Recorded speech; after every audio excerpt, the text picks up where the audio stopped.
Freedom ಪಾರ್ಕ್ನಲ್ಲಿ ಕರ್ನಾಟಕ ರಾಜ್ಯ ಬಲಗೈ ಸಮುದಾಯಗಳ ಒಕ್ಕೂಟ ವತಿಯಿಂದ ಒಳ ಮೀಸಲಾತಿ ರಹಿತ ಹಳೆ ಮೀಸಲಾತಿಯ ಜಾರಿಗಾಗಿ ಒತ್ತಾಯಿಸಿ ಬೃಹತ್ ಪ್ರತಿಭಟನಾ ಸಮಾವೇಶ.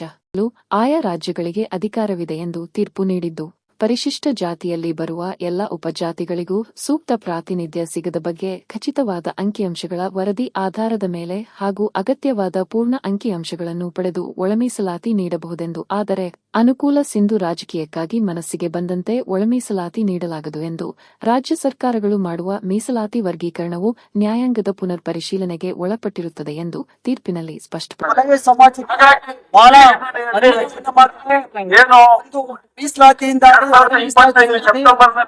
ಸಮಾಜ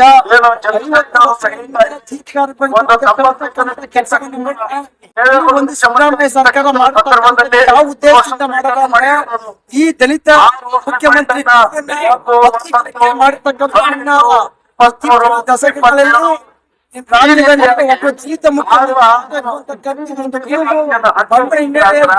ಹಾಗೂ ಪರಿಶಿಷ್ಟ ಜಾತಿ ಪರಿಶಿಷ್ಟ ಒಂದೂವರೆ ಕೋಟಿಗಿಂತ ಹೆಚ್ಚಿನ ಸಂಖ್ಯೆಯಲ್ಲಿ ಜನಸಂಖ್ಯೆ ಇರ್ತಕ್ಕಂಥದ್ದು ಗಣತಿಯಲ್ಲಿ ಕಂಡು ಬಂದ ಒಂದು ರಾಜ್ಯದಲ್ಲಿ ದಲಿತ ಮುಖ್ಯಮಂತ್ರಿ ಒಂದು ಕ್ಲೈಮ್ ಅನ್ನ ಕೇಳ್ತಕ್ಕಂಥ ಒಂದು ಮಾಡತಕ್ಕಂಥ ಹುನ್ನಾರ ಜೊತೆಗೆ ಈ ಒಂದು ನಮ್ಮ ಬಲಗೈ ಸಮಾಜದ ಎಸ್ ಸಿ ಮಾದೇವಪ್ಪ ಪ್ರಿಯಾಂಕ ಖರ್ಗೆ ಮೌನ ವಹಿಸಿರೋದು ತುಂಬಾ ಖಂಡನೀಯ. ಈ ಬಲಗೈ ಸಮಾಜಕ್ಕೆ ಅನ್ಯಾಯವನ್ನ ಪ್ರಶ್ನೆ ಮಾಡತಕ್ಕಂಥದ್ದು ಸಾಧನೆಕರ ಸಂಘಟನೆ ಜೊತೆಗೆ ಈ ಒಂದು ಒಳ ಮೀಸಲಾತಿಯನ್ನ ಜಾರಿ ತರುವ ಸಮಾಜ ಕಲ್ಯಾಣ ಪ್ರಮುಖವಾದ ಸಮಾಜ ಕಲ್ಯಾಣ ಸಚಿವರು ಎಸ್ ಸಿ ಮಾದೇವಪ್ಪನವರು ಅವರ ಗಮನಕ್ಕೆ ಬಂದಿದ್ರು ಸಹ ಸಮಾಜಕ್ಕೆ ಅನ್ಯಾಯ ಆಗ್ತದೆ ಅಂತಕ್ಕಂಥ ಕಂಡುಕೊಂಡು ಸಹ ಗಮನ ವಹಿಸಿರ್ತಕ್ಕಂಥದ್ದು ಸಮಾಜದ ಬಗ್ಗೆ ಇರ್ತಕ್ಕಂಥ ಕಾಳಜಿ ತೋರಿಸ್ತಾರೆ. ಅದರಿಂದ ಈ ಒಂದು ನೈತಿಕರಣ ಮತ್ತು ಈ ಒಂದು ಬಲಗೈ ಸಮಾಜದ ಸಚಿವರಾದಂತ ಎಸ್ ಸಿ ಮಾದೇವಪ್ಪ ಮತ್ತು ಪ್ರಿಯಾಂಕ ಖರ್ಗೆ ಪರಮೇಶ್ವರ್ ತಕ್ಷಣದಿಂದ ರಾಜೀನಾಮೆ ಕೊಡಬೇಕು ಅಂತಕ್ಕಂಥ ಮಾತನ್ನ ಈ ಸಂದರ್ಭದಲ್ಲಿ ನಾನು ಆಗ್ರಹಿಸ್ತಾ ಇದ್ದೀನಿ.